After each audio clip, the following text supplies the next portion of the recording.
अंतराळवीर Sunita Williams आणि त्यांचे साथीदार बुच विल्मोर आंतरराष्ट्रीय अंतराळ स्थानकातून पृथ्वीच्या दिशेने प्रवास सुरू करणार होते. मात्र त्याआधीच पुन्हा एकदा स्पेसएक्सच्या यानात बिघाड झाली आणि त्यांचं पृथ्वीवर येणं लांबलंय. 9 महिने झाले सुनीता विल्यम्स आणि बच विल्मोर आंतरराष्ट्रीय अवकाश स्थानकावर म्हणजेच ISS वर गेले. खरं तर त्यांचं मिशन फक्त 8 दिवसांचं होतं, पण त्यांना घेऊन जाणाऱ्या बोईंगच्या स्टारलायनर या यानात तांत्रिक बिघाड झाला आणि सुनीता विल्यम्स आणि बच विल्मोर यांचा पृथ्वीकडे येण्याचा प्रवास रखडला. या निमित्तानं अंतराळवीर स्पेस स्टेशनवरून माघारी कसे येतात हे जाणून घेणं महत्त्वाचं आहे. अंतराळवीरांचा आंतरराष्ट्रीय अवकाश स्थानकात राहण्याचा काळ आणि तिथे त्यांनी करायचं काम हे आधीच ठरलेलं असतं. ठराविक वेळेत अंतराळवीर आपलं संशोधन करून परत येतात.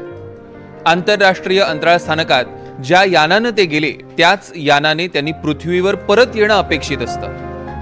अनेकदा अंतराळातील प्रयोग दीर्घकालीन असतात. अशा वेळी अंतराळवीरांना घेऊन गेलेलं यान पृथ्वीवर येतं. या यानाची योग्य ती डागडुजी करून अवकाशातील अंतराळवीरांना रिप्लेस करण्यासाठी काही अंतराळवीर स्पेस स्टेशनवर जातात. अवकाशात असणारे अंतराळवीर त्यांच्या प्रयोगाच्या विद्यमान स्थितीची माहिती नव्यानं आलेल्या अंतराळवीरांना देतात आणि नव्या अंतराळवीरांना घेऊन आलेल्या यानातून परत पृथ्वीवर येतात.